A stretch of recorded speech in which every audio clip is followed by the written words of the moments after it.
أعوذ بالله من الشيطان الرجيم. بسم الله الرحمن الرحيم. ألم نجعل الأرض مهادا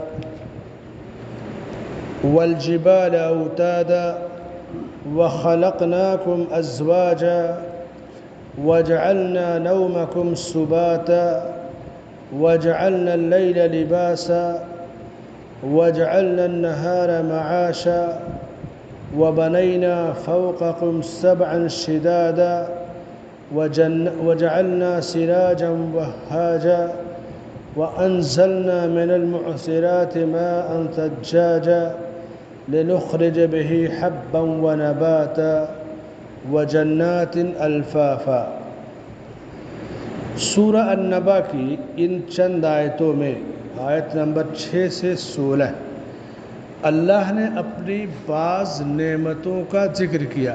پہلی نعمت الم نجعل الارض مہادا، اے انسانوں تم دیکھتے نہیں کہ زمین کو ہم نے تمہارے لیے بسترا اور بچھونا بنا دیا ہے. بسترا اور بچھونا کیا ہوتا ہے؟ آدمی جب چاہا سویا، لپیٹ کے رکھ دیا، دھول دیا، پھیلا دیا، نہیں انسان کے انڈر میں ہوتا ہے.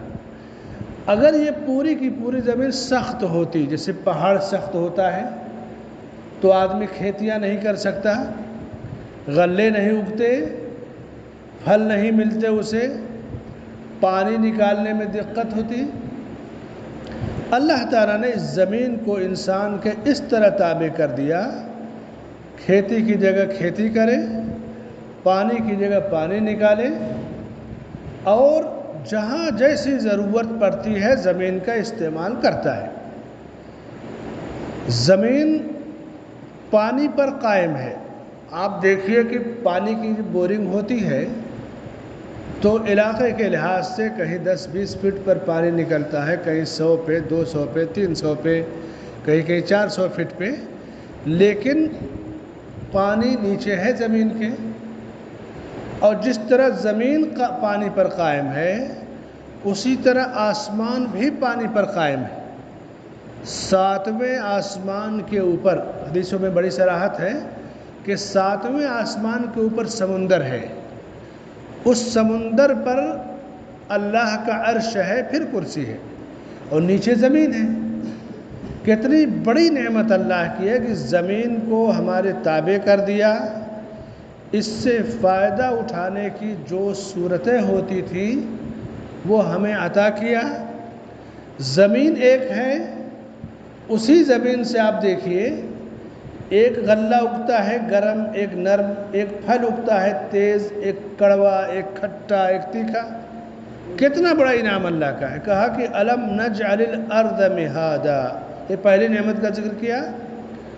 والجبال اوتادا، اور پہاڑوں کو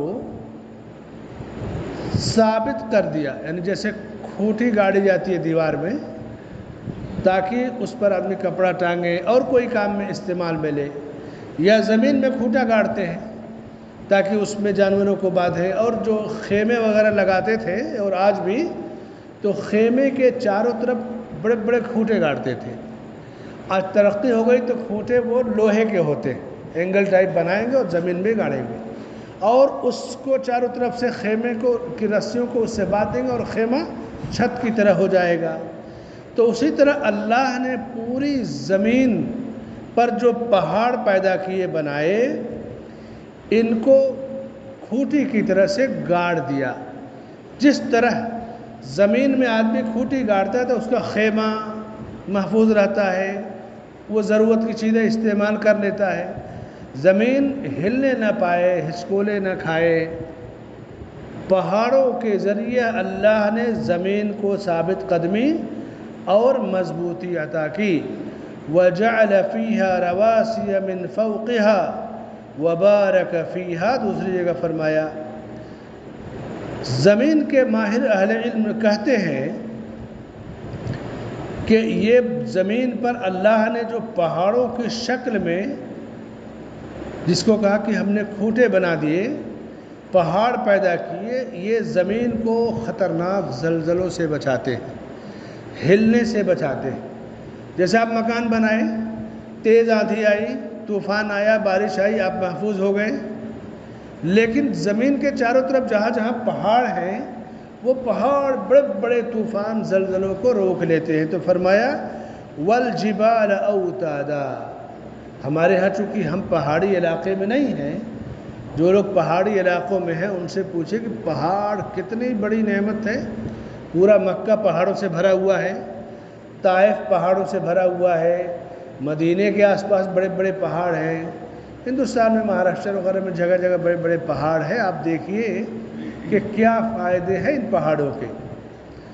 وَخَلَقْنَاكُمْ أَزْوَاجًا، اور تیسری نعمت گنائی کہ ہم نے تمہیں جوڑے جوڑے پیدا کیا۔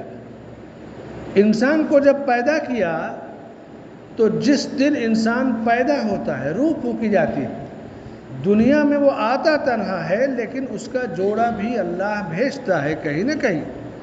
اب تلاش کرتے ہیں، جہاں معاملہ فٹ ہو گیا وہی اس کا جوڑا ہے، لیکن اللہ نے کسی کو بغیر جوڑے کے نہیں پیدا کیا۔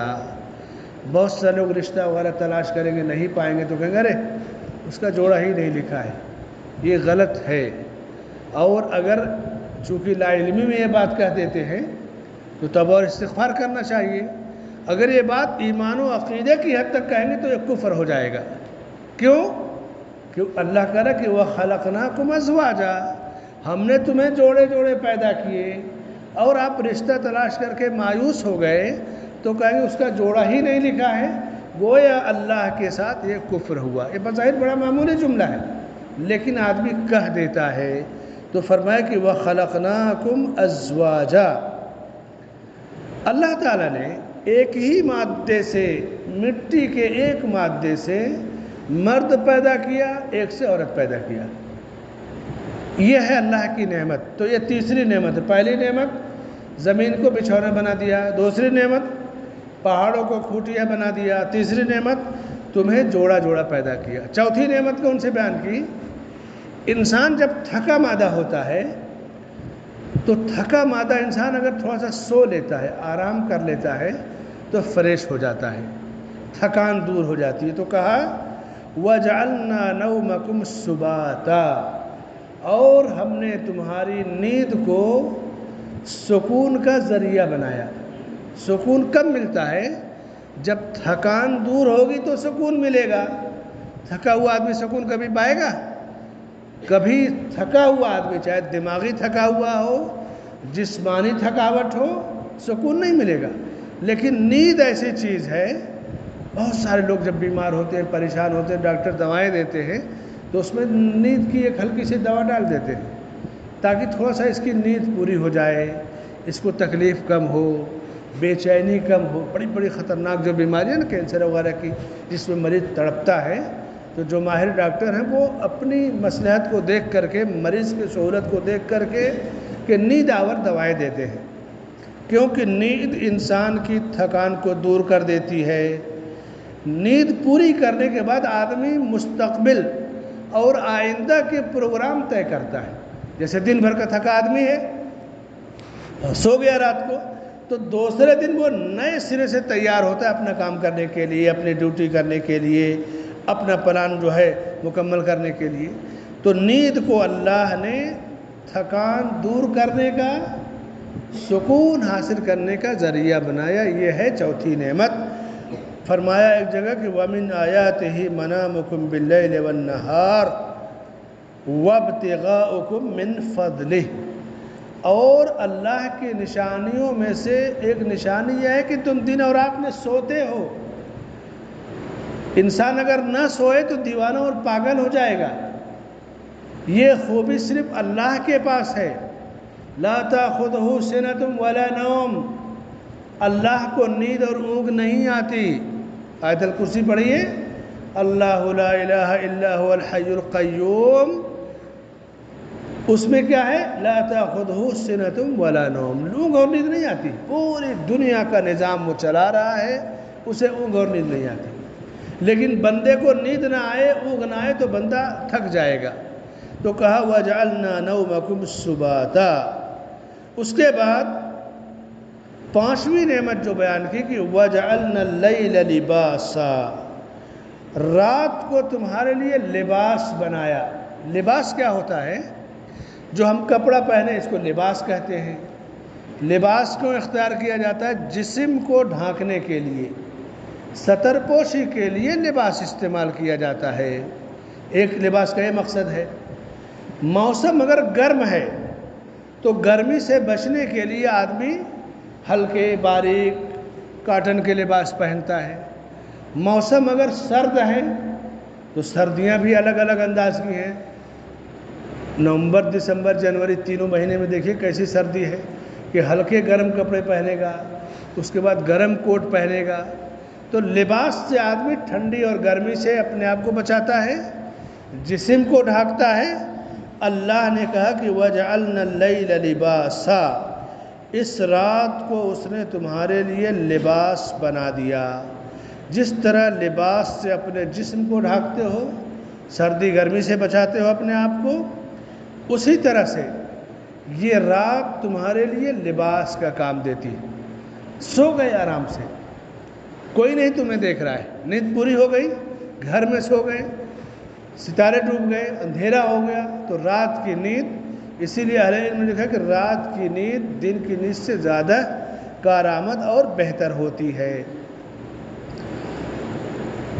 جہاز جب اوپر جاتا ہے، اہل علم نے اس کی تفسیر میں ایک نقطہ یہ بھی لکھا ہے موجودہ تفسیروں میں، کہ جہاز جب بلندی پر جاتا ہے اور بادلوں کے اوپر جاتا ہے، بادل تو بہت اوپر نہیں ہے، بادلوں کے اوپر جاتا ہے تو پھر آپ کھڑکی سے جھانک کے دیکھیں گے تو ایسا لگے کہ زمین پورا ڈھکی ہوئی ہے، جیسے کوئی چیز کپڑے میں لپیٹ دی جاتی ہے، پوری زمین آپ کی ڈھکی ہوئی ہے، درخت پہاڑ ندیاں سب بادلوں سے ڈھکے ہوئے ہیں، بالکل جیسے کپڑے میں کوئی چیز لپیٹ دی جائے۔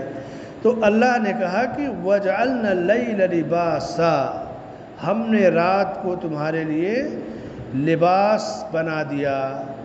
اور لباس کا جو تمہیں فائدہ ہوتا ہے اس سے زیادہ تمہیں فائدہ رات کا ہوتا ہے۔ بہت سارے کام آدمی دن میں نہیں کر سکتا، رات میں کرتا ہے۔ جن میں سب سے بڑا کام نیند پوری کرنا، قیام اللیل، تہجد کا وقت اللہ نے رات کو مقرر کیا۔ دعاؤں میں بڑا فرق ہوتا ہے مانگنے میں۔ ایک ہوتا ہے کہ بندہ رب سے مانگتا ہے جو ضرورت کی چیزیں ہیں، ایک وقت آتا ہے دن اور رات میں کہ رب بندے سے کہتا ہے مانگ، کیا چاہیے بول، وہ ہے تہجد کا وقت۔ اللہ تعالیٰ کہتا ہے کہ ہے کوئی مانگنے والا جو جسے میں دوں، مدد طلب کرنے والا مدد کروں۔ وَجَعَلْنَا النَّهَارَ مَعَاشًا، اور فرمایا کہ دن کو ہم نے روزی حاصل کرنے کا ذریعہ بنایا۔ دن کو تم روزی حاصل کرتے ہو، یہ ہم نے تمہارے لیے سہولت کے لیے بنا دیا۔ انسان اب تو مشینی دنیا ہے، رات دن 24 گھنٹہ ڈیوٹی چلتی ہے، بعض جگہوں پہ 12 گھنٹہ ڈیوٹی چلتی ہے، جیسے بھیونڈی وغیرہ میں، بعض جگہوں پہ 8 گھنٹے کی شفٹ ہوتی ہے، جیسے بڑی بڑی کمپنیوں میں، ہندوستان میں بھی اور گلف وغیرہ میں بھی۔ لیکن جو سہولت، جو لطف انسان کو ڈیوٹی میں، دن کی ڈیوٹی میں ہے، وہ رات والی میں نہیں ہے۔ کسان جب کھیتی کرتا، پہلے کمپنیاں فیکٹریاں نہیں تھیں، دن میں کھیتی کرتا، دن میں اونٹ بکریاں چراتا، مارکیٹ میں اپنے سامان بیچتا، یہ ہے معاش اور بزنس، اور رات کو سوتا آرام کرتا۔ تو اصل جو کاروبار اور کمانے کھانے کا ڈیوٹی کا وقت ہے وہ رات۔ مشینی زندگی ہے، دنیا بہت تیزی سے ترقی کرنا چاہتی ہے، تو اس کا پلانٹ نہ بند ہو، اس کی بڑی بڑی مشینیں نہ بند ہو، نقصان نہ ہو، تو ڈیوٹیوں کو شفٹ میں کر دیا۔ لیکن اللہ نے کہا وَجَعَلْنَا النَّهَارَ مَعَاشًا، بکری کا چرواہا دن میں بکریاں چرا کے روزی کماتا ہے، اونٹ چرانے والا دن میں روزی کماتا ہے، کھجور بونے والا، گیہوں چاول بونے والا اور کھیتی کرنے والا دن میں اپنی روزی روٹی کماتا ہے۔ مارکیٹ دن میں کھلی ہوتی تھی، دن میں لوگ سبزی ترکاری یا گیہوں چاول کھجوریں بیچتے تھے۔ تو فرمائے کہ وَجَعَلْنَا النَّهَارَ مَعَاشًا، رزق طلب کرنے کے لیے، زندگی روزی پر قائم ہے۔ روزی نہ ملے، کھانا پینا نہ ملے تو آدمی مر جائے گا۔ تو زندگی کو باقی رکھنے کے لیے آدمی روزی حاصل کرتا ہے، اور زندگی بغیر رزق کے نہیں قائم رہے گی، چاہے وہ روحانی زندگی ہو چاہے جسمانی زندگی ہو۔ تو اس کے لیے اللہ نے کہا کہ ہم نے تمہارے لیے دن کو مقرر کر دیا ہے، بعض نمازیں دن میں ہیں، بعض رات میں مقرر ہے۔ اللہ سے بندہ دن میں مانگے و رات میں مانگے۔ وَجَعَلْنَا النَّهَارَ مَعَاشًا، اور چند نعمتیں ہیں انشاءاللہ اس کا ذکر کل کی آیت میں ہوگا۔ اللہ سے دعا ہے کہ اللہ ہمیں نعمتوں کے قدر کی توفیق عطا فرمائے، آمین۔ وصلی اللہ علی نبینا محمد وعلی آلہ وصحبہ اجمعین۔